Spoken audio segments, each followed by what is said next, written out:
Strategies to improve livestock health, comfort, and welfare. Okay,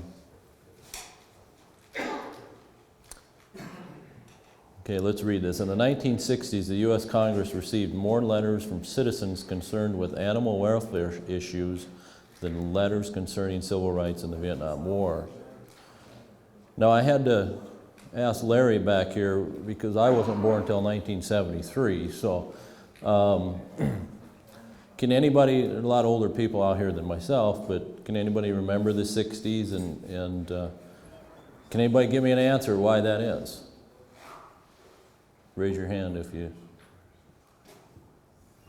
Well, Larry tells me that he remembers that a lot of it had to do with odor and particularly like, and I remember when I was at the college, like Jim had mentioned, we had an old finishing barn, and that was a 1972 model. But Larry says the confinements started coming in, you know, probably into the late 60s. So that was a major concern for animal welfare, as he talks about, is we were starting to confine these animals. Today, most livestock in the U.S. are raised in confinement, like we just talked about, on much huger scaled farms, which we call industrial systems. Confining as many animals indoors as possible may increase production and profits, but it creates some welfare issues like we're talking about. As you can, if you guys can see that really well, what we have there is it looks like a leg-ain facility. We've got the cages up top here. And those chickens are they're just crowded. You guys see that better now? So what does all this mean? Overcrowding, like we talked about, what it does is it proposes limited exercise, limited sunlight,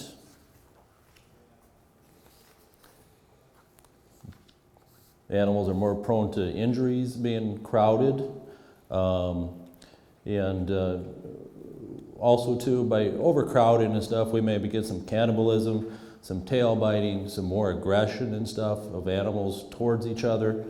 So, so it just creates a lot of havoc and concerns. And overexposure, now what we have here is a photograph, if you can see, of a typical confinement building where these pigs are. And overexposure to toxins and gases from the manure can create health problems and compromises to animal comfort and well-being. And when Jim and I were at the Iowa Pork Congress, we had expressed some concerns to some university people and the public. And I want Jim to make a comment on this because he is so right. Would you tell people what's wrong with this situation, Jim? Well, they had a session there on pit foam, and I don't know if you're familiar with it, but in these confinement buildings now, because of the diet change and what we've done with everything we've been talking about, the quality of the food going into an animal, going into the manure pit, has changed the community of the microbes. So now we have microbes, and methanogen is one of them, that produces methane at very high levels. And then because we're feeding these DDGs that are higher in fiber and protein, we've changed the texture of the manure so it creates a meringue-type material. And this stuff is 80% methane. And they had a guy there that had a building, it's not a laughing matter, I shouldn't laugh, but it had a building that had been empty a day before, and they were going to go in there and clean it. So he went in there because he had one section that had manure built up and he wanted to soak it. He turned the power washer on and the building blew. And he said there was a wall of fire that went down to the end of the building and came back, and he ended up with 40% burns over his body. He ended up in Iowa State medical facility for about 2 months. And the building blew and burned down. They literally burned it right down. And so we have this happening quite a bit around the country. There's all kinds of stories. Guy goes into weld a gate and he's got a blue flame coming across the whole floor of the building.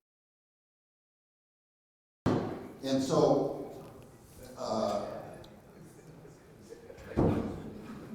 my comment to the group, and again, here we got the university denying what's creating the problem. So at the end of the presentation, I raised my hand and I said, what has changed in the way we raise our hogs today? There's two things. One is you've changed the diet. That's what's creating the foam. And until you realize that, it's going to continue to occur. Number two, whose idea was it ever to put animals over their own urine and waste for 10 to 12 months during the year and think there's not going to be problems? Why don't we get that manure out of these buildings, which could be done very easily with shallow pull and plug, and get them out of there sooner? So, it's a real problem for the industry. And I challenged the university. I said, why don't we redesign how we're raising our animals? And of course, there is a big movement now for loose pan farrowing and gestation, and so this thing is growing very rapidly.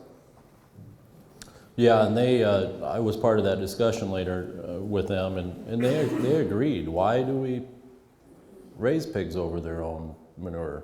And I've got just a quick study here. It isn't up there here, but I'll read it to you.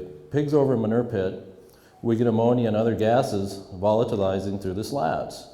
These gases can irritate the lungs, and in one study that they found on 34,000 pigs, 65% of those animals had pneumonia-like lesions in their lungs. Again, it goes back to animal welfare issues there. The next slide here. I found this slide, actually, if you look at it, it was courtesy of SlideShare from the ARS USDA. And what we have is benefits of a cleaner environment on animal production. Now this was over 5 pig cycles, 5,200 pigs per cycle, comparing with lagoon technology over the slats like we talked about, getting the manure outside. So what I did is I converted in today's market with a return on investment to about $21,797 total, or $9,900 per year. Huge. And like I say, that all has to tie in with production issues and strains and stuff on the respiratory and animal health. So if we can create a healthier environment for them pigs, you're going to see a substantial return. Next slide. Poor feed quality adds to health risk. Can anybody tell me possibly what we mean by that? Well, it's pretty well self-explanatory. If we feed lower nutrition valued grains, I think we're asking for trouble. And what I mean by that, and that's been kind of the whole focus was yesterday and kind of in today here a little bit, that by feeding higher quality grains in the ration of these animals, their immune systems will work a lot more properly, animals will remain healthier. We maybe even see that we may have little more or less intake with more production. Also, too, quality of grains in terms of we've got some molds and stuff like that are in some grains that do not need to be into animal rations. So with that being said, to offset health risk, producers may feed or inject low doses of antibiotics, which contribute to the development of resistance. Animals are routinely treated with pesticides and hormones to increase productivity. So we treat animals with, or we inject them, or we feed animals every day to try to prevent disease is what we're doing. Well, and we're talking about hormones as well, and Matt may touch on that a little later, particularly on some of the milk studies.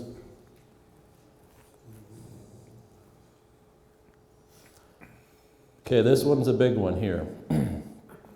And this ties back into the last slide that we were talking about with antibiotic use. Starting next year, 2017, the FDA mandates documented antibiotic use via prescriptions by accredited veterinarians.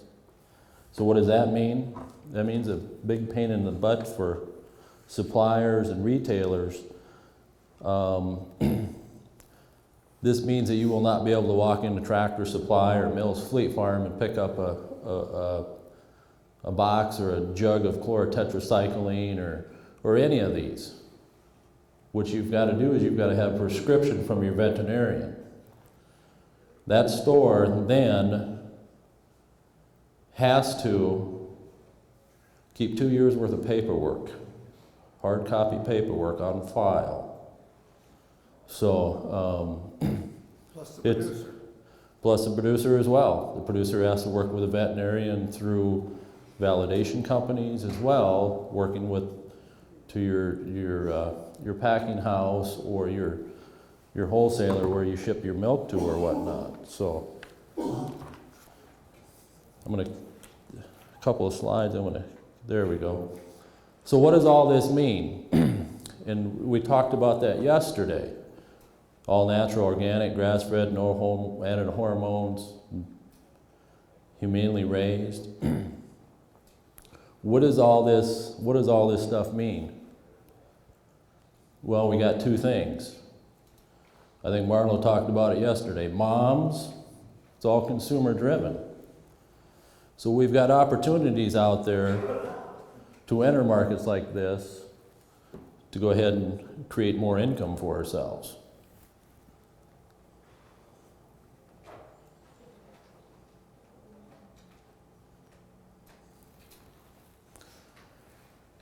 And we've already got corporate companies out there. We talked about it a little bit yesterday. I think we talked about Subway, Chipotle, McDonald's, Whole Foods.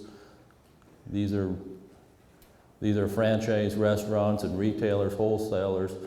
But up here are the producers. Today, consumers are driving meat and egg companies to go antibiotic-free.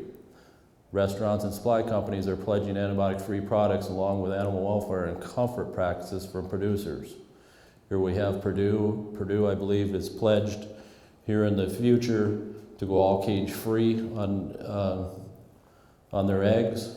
We've got Applegate, Natural Organic Meats. They're all now owned by Hormel.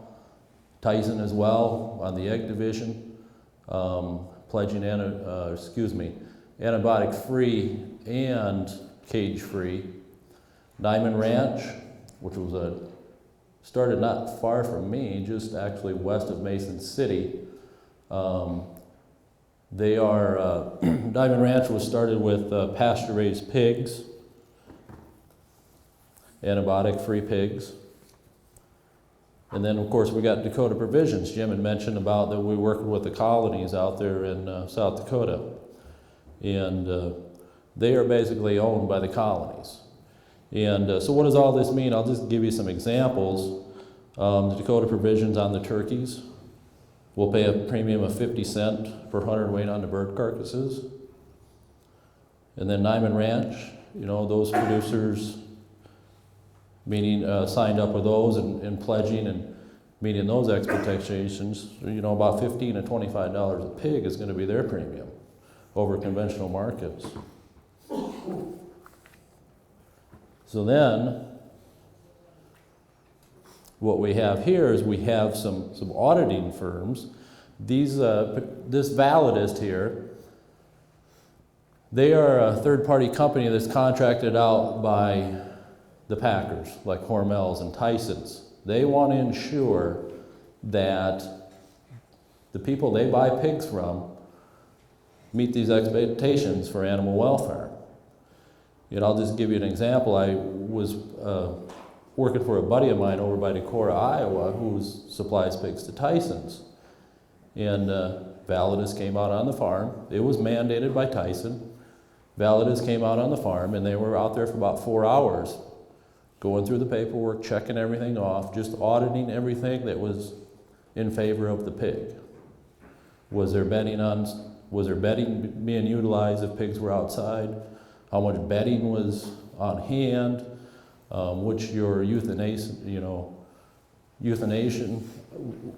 how do you implement that? What is your vaccination? What size needles do you use? I mean, he had, on one of the outside buildings, he had just a little bit of tin that was coming off. They made him screw the tin back on so the pigs couldn't, get cut on that. So, but like I say, this is all driven basically back to the consumer. They want to know how their livestock's being raised. And Chris, you have a tie into Hormel too. Are Yeah. they concerned about this? Oh yeah, other organizations you could look at as well, because here we have GAP. GAP's another one, Global Animal Partnership. But if we look at GAP, who actually started GAP were the executives of Whole Foods. Who did they bring on board with them? They brought Diamond Ranch on board with them. But not only that, they have the Humane Society. And then the Humane Society, and then we have the other organizations as well, the controversial ones, PETA, there was another one. And Hormel has close ties with this in terms of, not too long ago they had an undercover spy in there basically working with a camera that exposed them to the internet. And it had to do with some animal welfare issues and stuff. But yeah, it's excuse me. It's all driven by the consumer. They want to know how their animals are raised, how their meat is raised, whether they're cared for properly, whether they were happy or not when they were alive. So anyway, some of the niche markets out there that we could capitalize on that people want to see and everybody's taking note on here is we've got cage-free, which would mean chickens would be cage-free laying in, cage-free as far as farrowing crates, gestation stalls, free range, with exercise and going outside for sunlight. And then pen gestation's a big one that we see today. Going to some of the trade shows here, pen gestation, I think there was probably 3 or 4 companies that have latched on to building specific buildings where the pigs can run around, providing 75% concrete, 25% slats, where those animals can be on bedding, and those sows can run around and then they can go in their own feeders and all that sort of stuff. So, but GAP is another one here, and there are some brochures if you guys are interested in that. We can just talk about that a little bit here.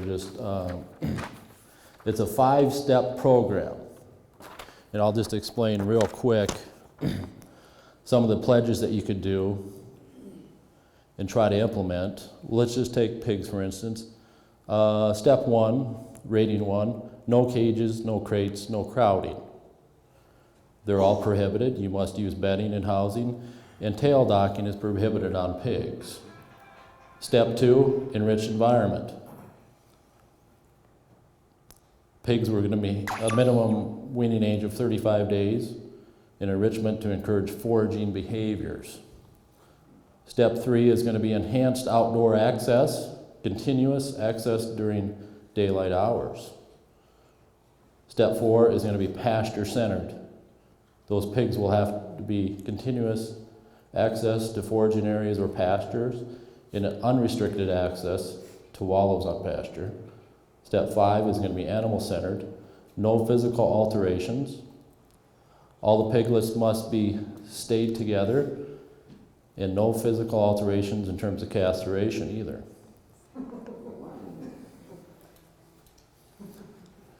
Now, I believe overseas there was some research done, and it was implemented and proved that there was some hormones that you could give to pigs that were going to basically make their testicles not to grow. In Europe, Yeah. Well, yeah, have a vet castrate them, but there was a hormone or a shot you could give pigs where their go ahead. More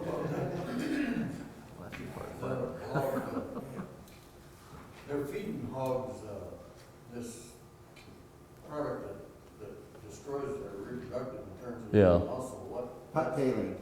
Yeah. Yeah, Payleen, Rectup. The concern of that is that could all, over in the Philippines, I was over there and they're really concerned about that the Catholics and Muslims are concerned that that's gonna affect the human reproductive. Well, yeah, and I think a lot of the companies have banned that now just because of meat quality too. Well, The animal gets real stressed out. I mean, they get hyper. yeah, I've had experiences with Payleen. It's kind of a double-edged sword there because it will make hogs more productive in terms of growth, but you have to follow the guidelines on the feed label. It was 4.5 grams, 9 grams, 18 grams. Doesn't that destroy a hog's ability to reproduce? Not yet. That claim has not been made. They're warning my brothers in the Philippine Islands that you don't feed any of that to reproductive animals. No. That's advised, but it hasn't been claimed yet. The issues of welfare on Payleen, if you feed it in excess of 4.5 grams, you get to the 9 and 18 gram level, what happens is a reproduction agent, it makes the muscle fibers expand and get more bulkier. Well, when we've got hogs as they mature and grow as fast as they do, their skeleton cannot keep up for the weight. So then what we have is you ever watched a weightlifter try to walk? He has no flex and freedom to his skeleton. Same way with those hogs, they're growing so fast that they become under stress. They don't have quite the foundation of the skeleton to support all that muscle, and then they become stressed, and then we've got some imbalances in the pH in the meat and everything. So then the hog just goes down and they may die or it affects meat quality. So, okay, so with all that being said, Jim had mentioned here, we had just launched advanced barn care here within the last 45 days. But here we've got some products we're going to go through here real quick to help you achieve towards these markets.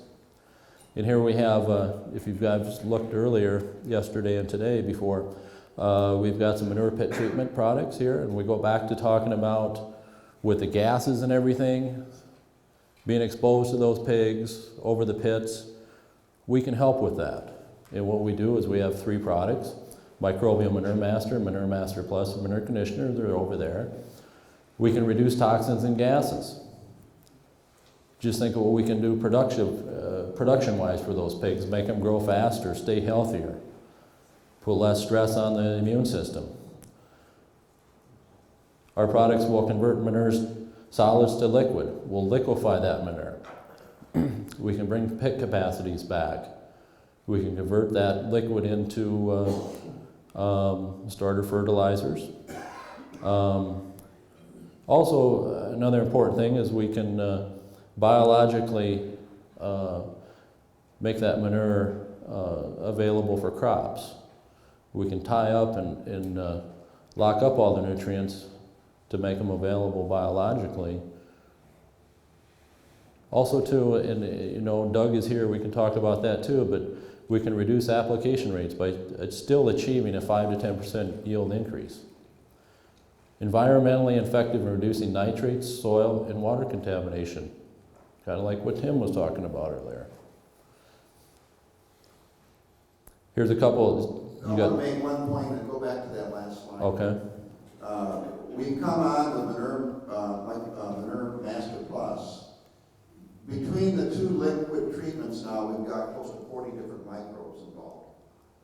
So what we do is we go in with the Manure Master Plus as the initial inoculated treatment.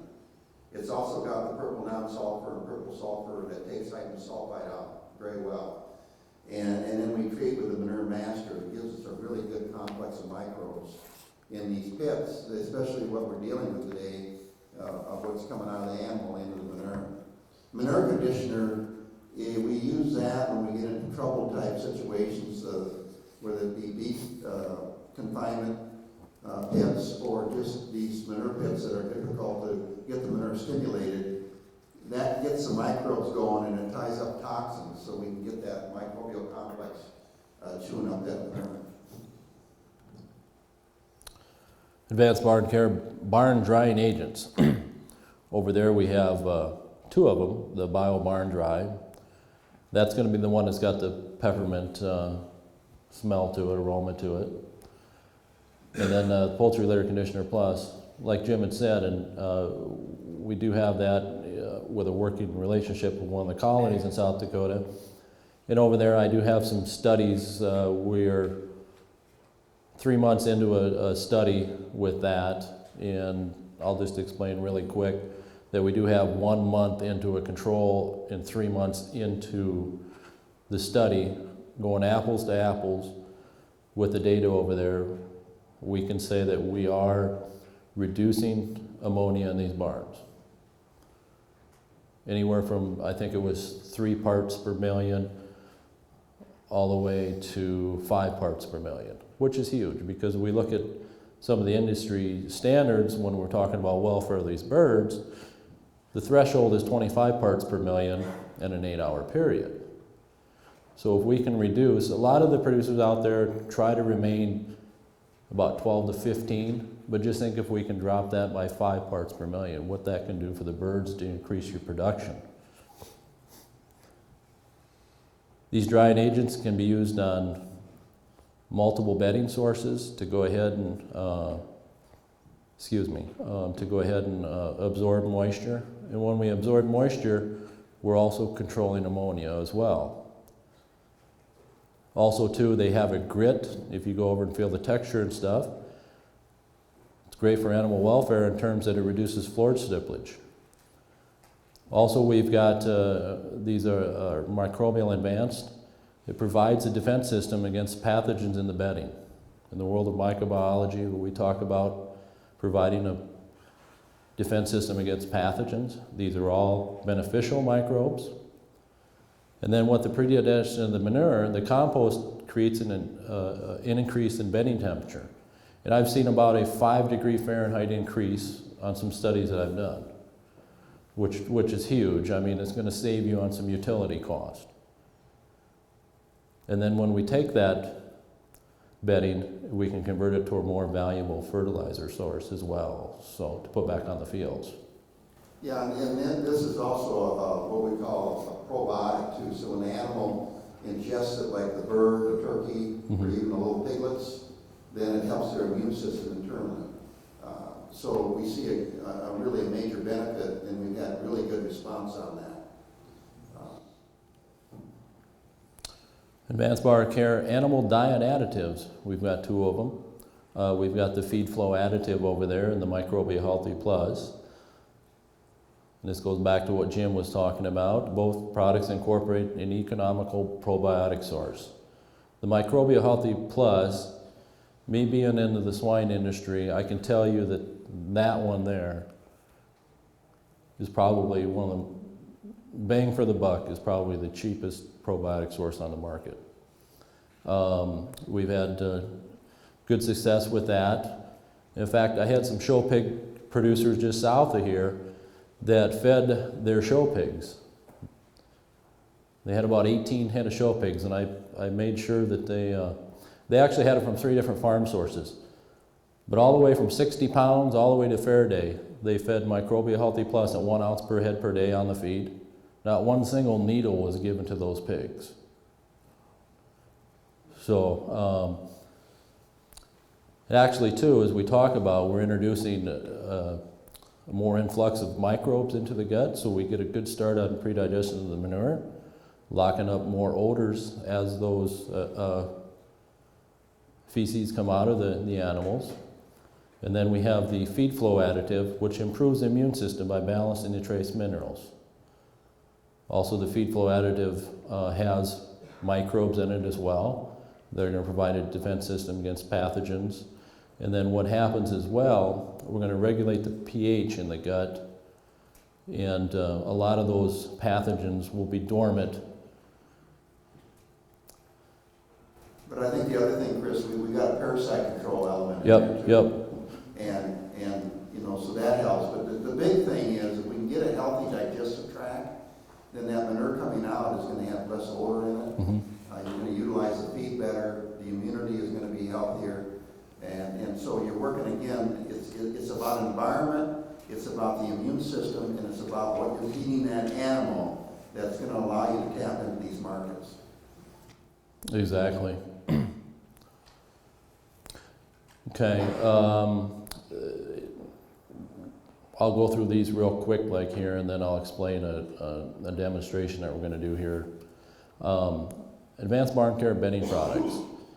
These are new to us, I mean, last 30 days here, and these are catching on really fast in terms of being popular with some of the cattle producers out there, some of the pig producers as well.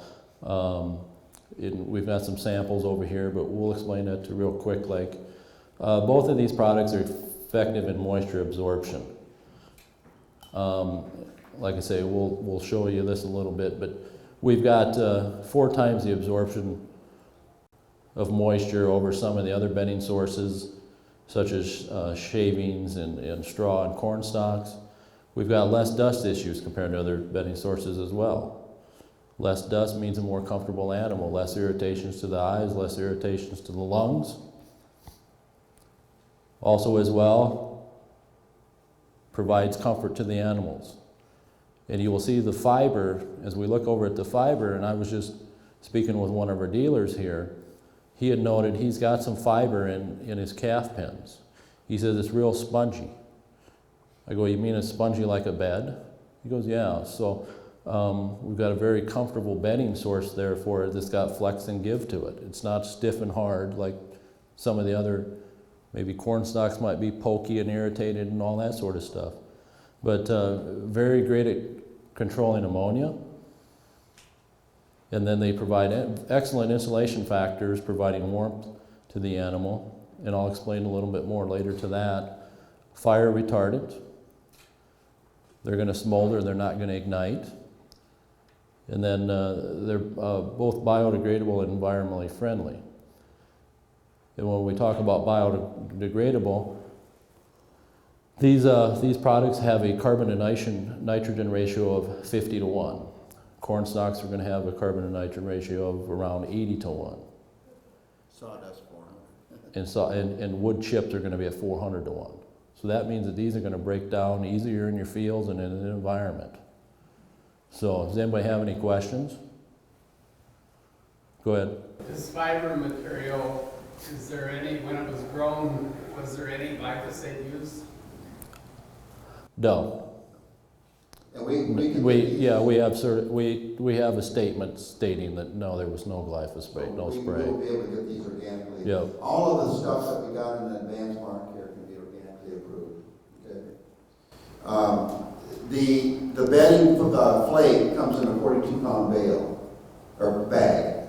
There's 21 on a pallet, and then the fiber comes in a 300-pound bale.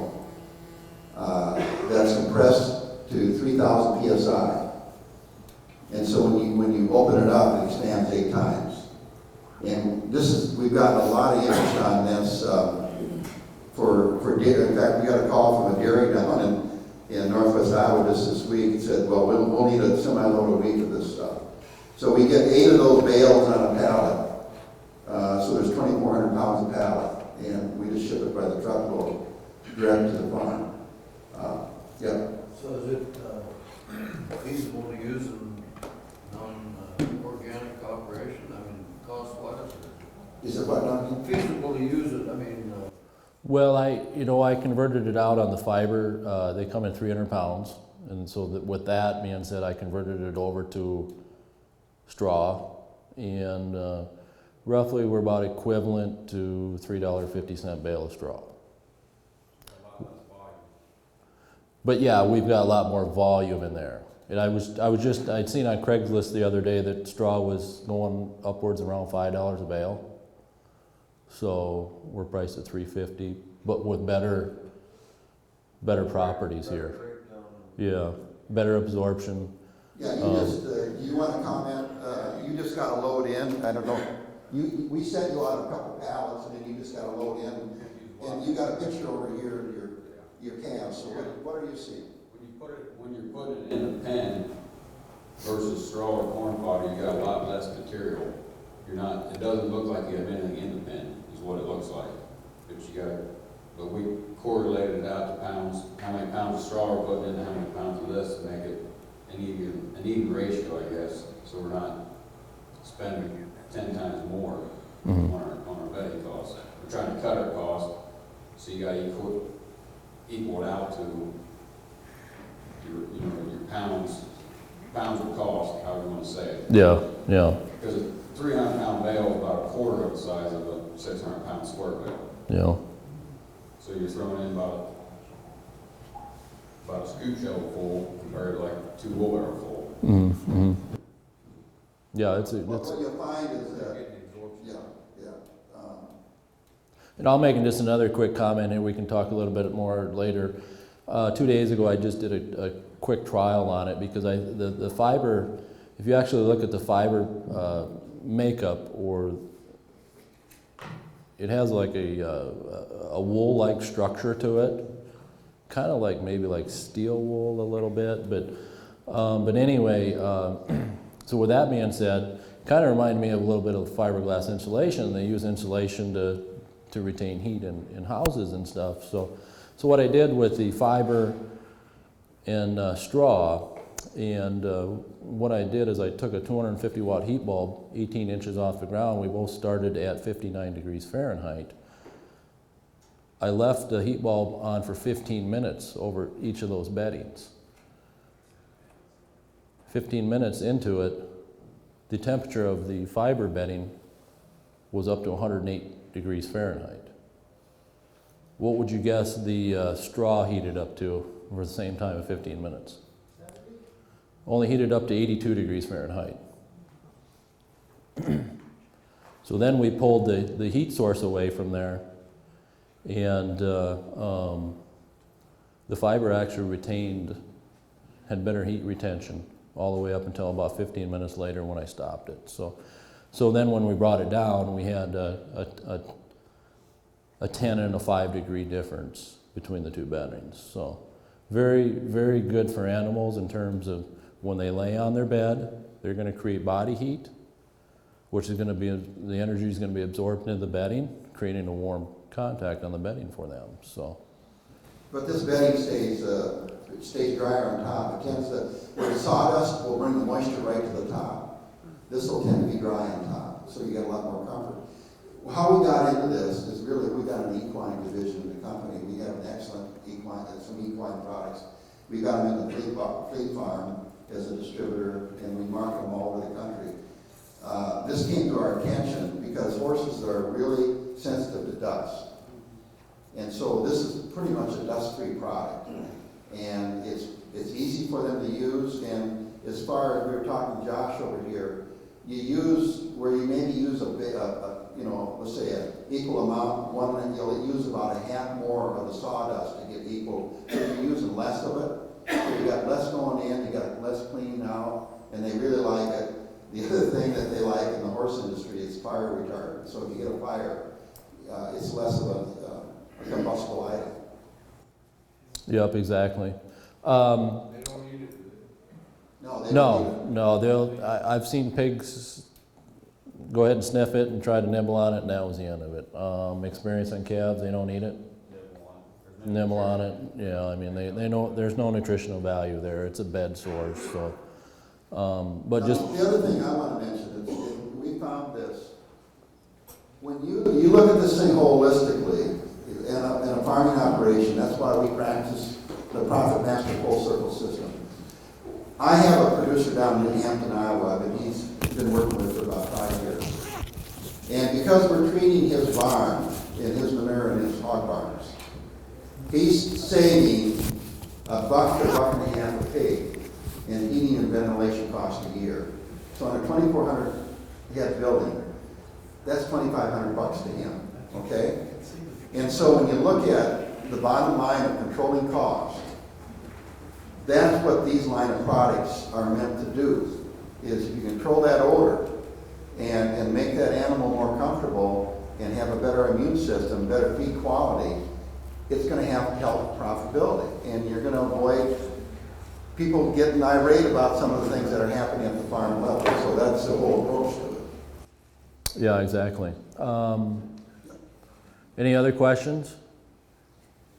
What we're gonna do is, in that room there, we have some examples that we're gonna show to you of some absorptions.